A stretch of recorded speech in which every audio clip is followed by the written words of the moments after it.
जय श्री राम। क्या आपको पता है कि शेर अपने आखिरी समय में आत्महत्या करता है?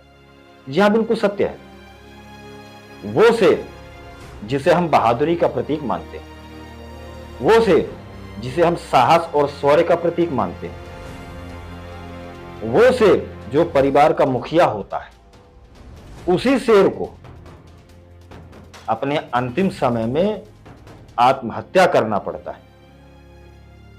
अब शेर को आत्महत्या क्यों करनी पड़ती है? दरअसल शेरों की एक कुछ नियम होते हैं। शेरों में नियम ऐसे होते हैं कि शेर का जो समूह होता है उनमें प्रधान उनकी स्त्री होती है, शेरनी। शेर का कार्य सिर्फ बच्चे पैदा करना। शेरनी का काम होता है बच्चे पैदा होने के उपरांत उनकी रक्षा करना, उनको शिकार करना सिखाना। यह शेरनी का कार्य होता है। शेर भोजन की व्यवस्था आदि करता है। शेर का सम्मान तब तक होता है जब तक शेर स्वस्थ होता है, संतान पैदा करने में सक्षम होता है। लेकिन जैसे जैसे शेर की आयु बढ़ती है, धीरे धीरे शरीर उसका कमजोर होने लगता है, वैसे वैसे ही शेरनियां या शेर का जो समूह होता है वह धीरे धीरे उन्हें साइड में करना प्रारंभ कर देता है। क्यों? क्योंकि अब ना तो वो शिकार करने के लायक रह जाता और ना ही वह संतान पैदा करने के लायक रह जाता।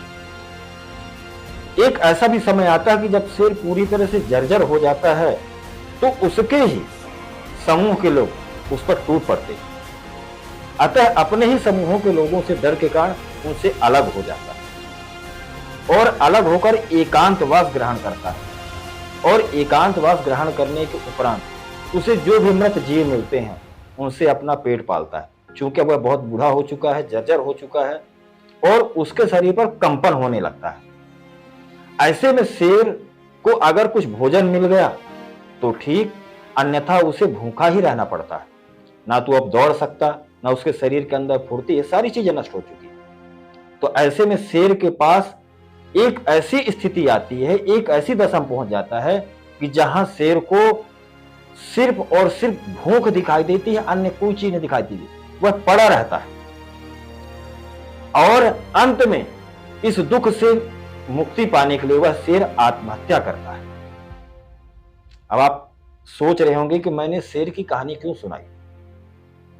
आखिर ऐसा क्या है कि मैं आपको यह शेर की कहानी सुनाने लगा? इसके पीछे का बहुत बड़ा कारण हम सबको समझना होगा कि जीवन में अपनी संतानों का पालन पोषण करना, उनको सुख सुविधाएं देना और संतान पैदा करना ही यह जीवन नहीं है। और यह हमें सीखना चाहिए शेर से।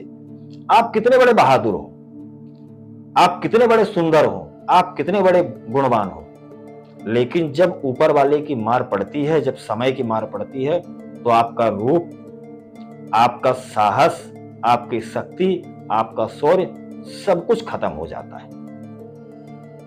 आप एक बुढ़े शरीर के साथ लोगों के लिए बोझ हो जाते हैं। तब वही आपके सभी संबंधी आपको लात मार के साइड में कर देते हैं। लेकिन हमारे सनातन में ऐसी व्यवस्था नहीं रही। हमारे सनातन में व्यवस्था रही कि हमारे जितने व्रत हैं, हमारे बुजुर्ग हैं, उनका सम्मान उनके जीते जी किया जाता रहा है और उनका सम्मान उनके मरने के पश्चात, जिसे हम पितृपूजा कहते हैं, अर्थात जीते जी तो सम्मान होगा, मरने के बाद भी आपका सम्मान। हमारे व्रत हमारे लिए वो पूंजी हैं जो हमारा इतिहास समेट कर रखते हैं, हमारे बच्चों में संस्कार देते हैं और हमारे बच्चे जिन्हें हम समय नहीं दे पाते उन्हें वह समय देते हैं, उन्हें लाड़ प्यार देते हैं। हम और आप तो अपने कार्यों में व्यस्त रहते हैं, लेकिन आपके और हमारे जो पिता हैं या वृद्ध हैं वह हमारे बच्चों को सही रास्ते पर चलाने की हमेशा प्रेरणा देते हैं। हम और आप जानवर नहीं हैं, हम और आप मनुष्य हैं। हमारे और जानवर के बीच में यही अंतर है कि हम अपने स्वजनों का जीते जी सम्मान करते हैं और मरने के बाद भी उनका सम्मान करते हैं। उनकी हम पूजा जीते जी भी करते हैं और मरने के बाद भी उनकी पूजा करते हैं। लेकिन जब यह अंतर खत्म हो जाता है तब मनुष्य और जानवर के बीच में कोई अंतर नहीं रह जाता। आज हम अपने आप को प्रोग्रेसिव, बुद्धिजीवी और पढ़ा लिखा घोषित करने के चक्कर में हम उसी शेर की कैटेगरी में जा रहे हैं।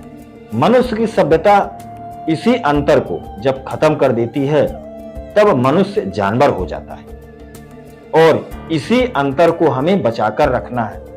जानवर और मनुष्य का जो अंतर है वह हमें बरकरार रखना है ताकि आने वाले जो हमारे पीढ़ियां हैं, हमारी संतानें हैं, वह भी स्वस्थ रहें, सुरक्षित रहें, हमारे इतिहास को, हमारे संस्कारों को हमेशा जीवित रखें। जय श्री राम।